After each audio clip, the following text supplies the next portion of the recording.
उसने लिखा, पिताजी, कई महीनों से सोच रहा हूँ कि मैं ये बात आपसे कहूँ, लेकिन कहूँ तो कैसे, हिम्मत नहीं जुटा पा रहा। दिव्या का बीएड एग्जाम में सिलेक्शन हो गया है। आज ही लेटर आई है। अब ट्रेनिंग के लिए जाया करेगी और फिर नौकरी करेगी कहीं। सरल के लिए घर पर कोई फुल टाइम मेड रखनी होगी। वैसे भी वो बड़ा हो गया है और उसे अपने कमरे की जरूरत है जिसे वो अपने हिसाब से बना सके। घर में इस सब के लिए थोड़ी जगह कम पड़ गई जाएगी, इसलिए मैं सोच रहा हूँ किसी नए मकान के में शिफ्ट हो जाऊं। उम्मीद है आप मेरी बात समझ जाएंगे। बचपन से आज तक इसी घर में बड़ा हुआ, बड़ी खूबसूरत यादें हैं यहाँ की, पर अब लगता है प्रैक्टिकल होकर सोचना होगा। मुझे गलत मत समझिएगा। आप लोगों की सेवा के लिए मैं एक पूरे समय का नौकर रख दूंगा और मकान पास में ही ढूंढूंगा ताकि हर दूसरे तीसरे दिन मिलना होता रहे।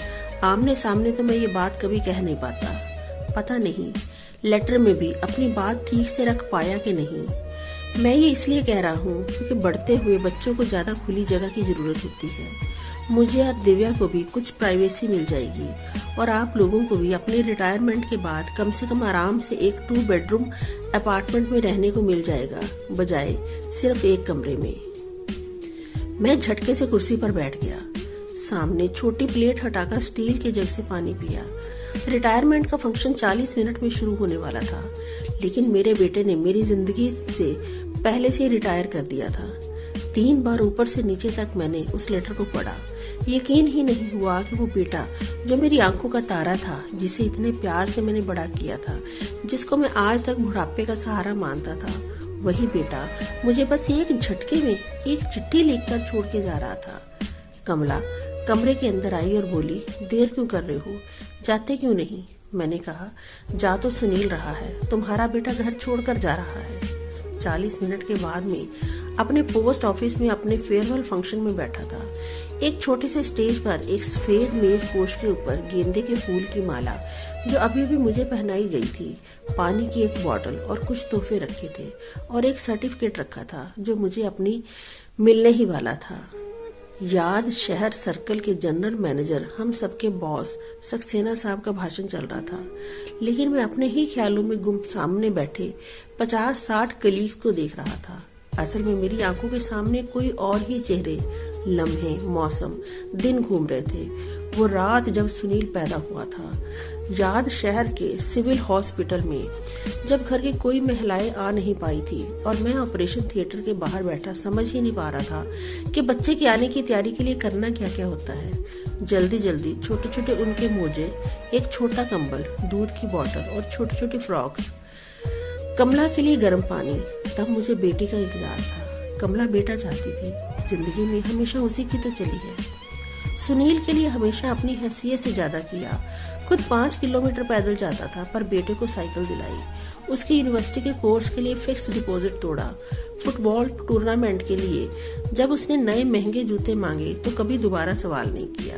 पोता हुआ था, एक और फिक्स डिपॉजिट तोड़ा और उसके नाम कर दिया। फेयरवेल में भाषण चलते जा रहे थे, लेकिन मुझे तो कोई और ही आवाजें सुनवाई पड़ रही थी।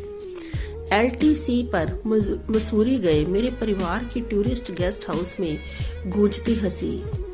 रामलीला में सुग्रीव बने मेरे बेटे का धम से स्टेज पर पैर मारना और मेरा ये सोचना कि कहीं उसके पैर में मोच ना आ गई हो। रामदत्त जी, मुझे मेरे बगल में बैठे अहमद सर की आवाज ने यादों की नींद से उठा दिया। मेरा नाम पुकारा जा चुका था और अब हम सबके चहेते रामदत्त जी से आग्रह करूंगा कि वो खुद भी आकर 2 शब्द कहें।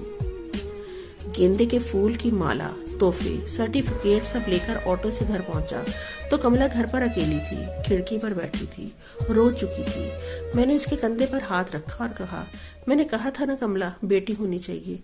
बेटी विदा करना तो सौभाग्य से माता पिता को नसीब होता है, बेटा विदा करना तो हमने सीखा ही नहीं। चाहे जितनी शेखी बगारे, आदमी असल में अंदर से निहायत ही कमजोर होते हैं। औरतें मजबूत होती हैं। तकलीफ चाहे अंदर ही अंदर सहती रहे, टूटती रहे, पर बाकी सबको जोड़ कर रखती हैं। कमला ने मुझे देखा और बोली, चाय पियोगे? शाम हो गई। सुनील और दिव्या लौट कर घर आए। सरल खेल कर वापिस आ गया। खाने पर मुझे बुलाया गया। मैं चुपचाप अपना खाना खाता रहा।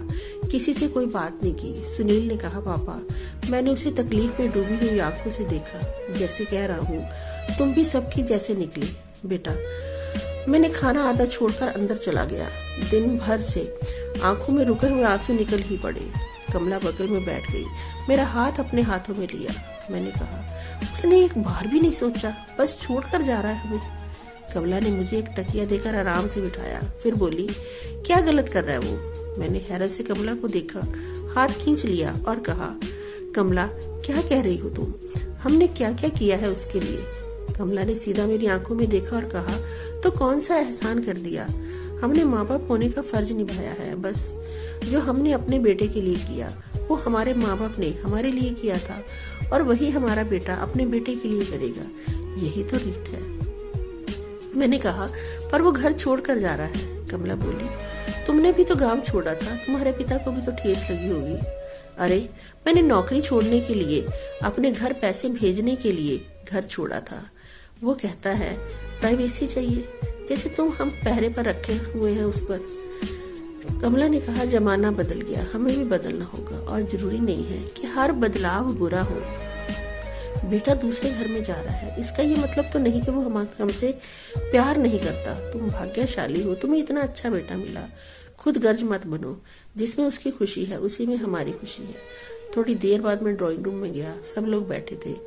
मेरे आते ही चुप हो गए। मैंने सरल से कहा, सरल बेटा, पोस्टमैन दादाजी को ईमेल करना सिखाओगे?